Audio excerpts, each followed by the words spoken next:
kasangkap. Yan, isang panibagong araw at isang panibagong vlog na naman. For today's video, nagluto po tayo ng munggo recipe. Ang sawag natin, grilled pork chop.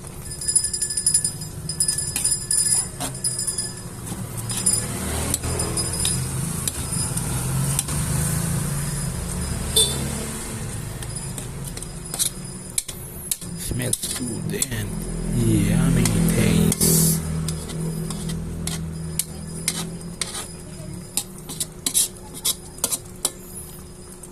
Thank you for watching, guys. Bye bye.